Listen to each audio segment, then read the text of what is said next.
Welcome to our channel at Real Talk with Tim, as today we're going to deep dive into the childhood roots of narcissism.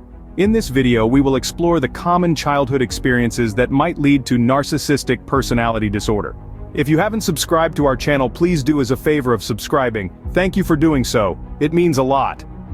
Narcissism isn't an attribute that one acquires overnight, it's a personality disorder that gradually takes shape over time, often rooted in the experiences of one's formative years.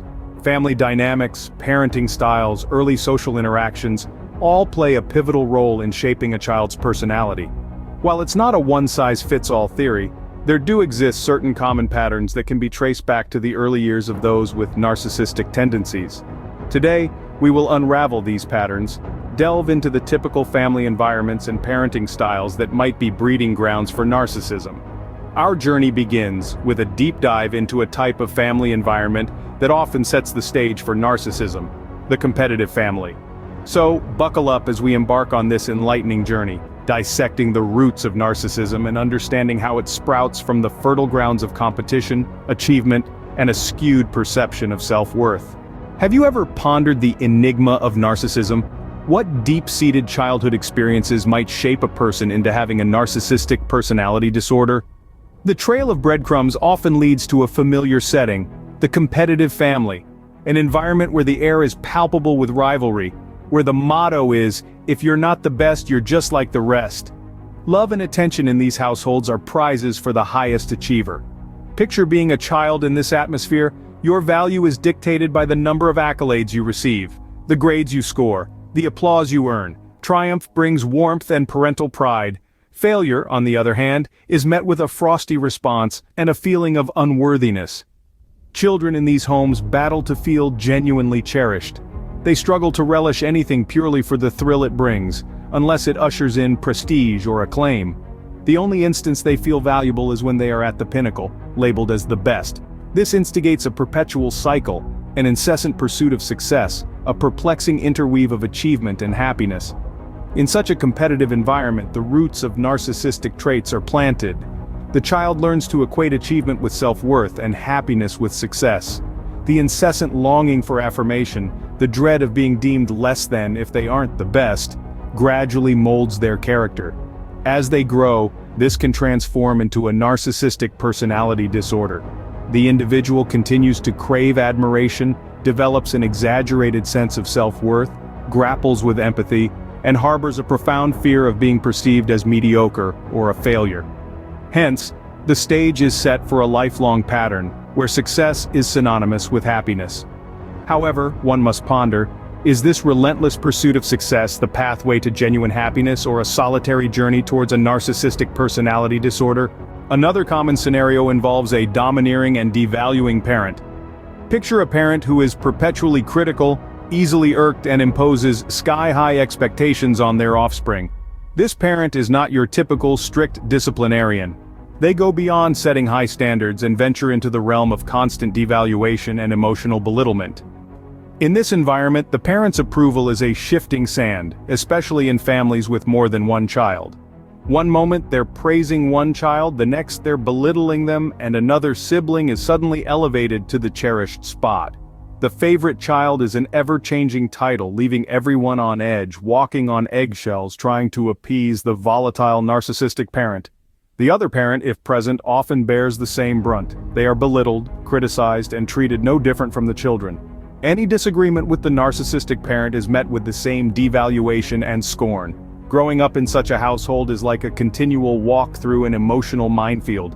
Children raised under such conditions often feel humiliated, inadequate, and perpetually falling short of the mark. They carry these feelings of inadequacy into adulthood, and it becomes a driving force in their lives. They spend their later years trying to prove their worth, not just to themselves or the world, but to the devaluing parent who never gave them the validation they craved. They seek to prove that they are indeed special, that their parent was wrong.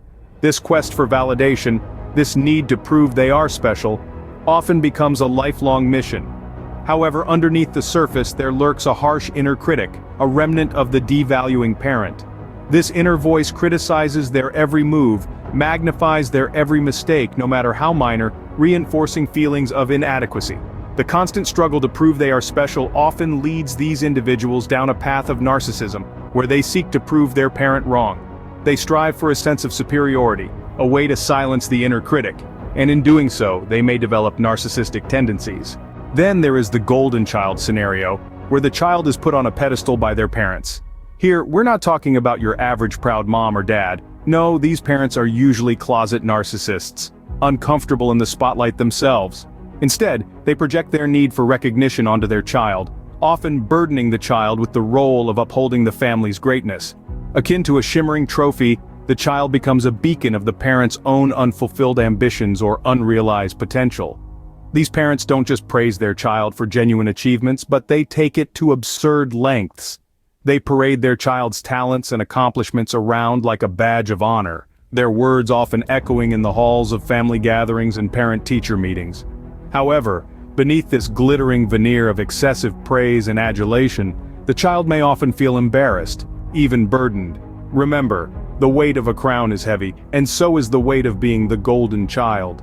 The child is not just a child anymore, but the flagship of the family, destined to lead them all to greatness. This constant pressure to remain on the pedestal, to constantly be the best, can be a breeding ground for narcissism.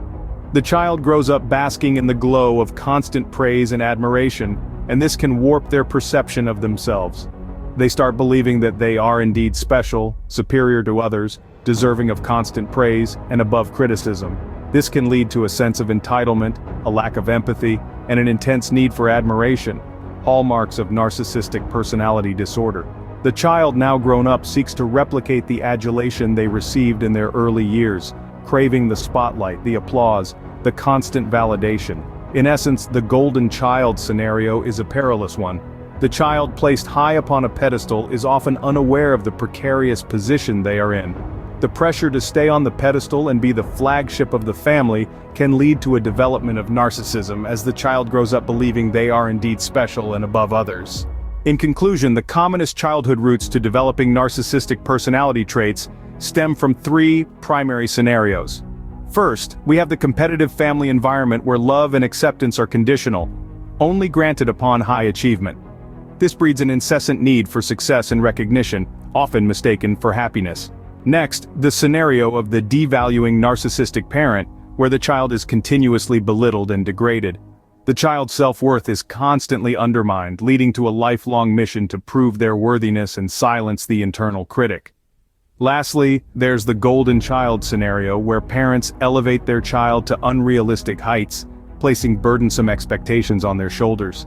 The child is put on a pedestal, creating an inflated sense of self-importance. These scenarios all focus on winning at all costs, the continual threat of devaluation, or parents who put their children on a pedestal and insist they stay there. Understanding these scenarios can help us better understand the origins of narcissistic personality disorder and work towards preventing its development in children.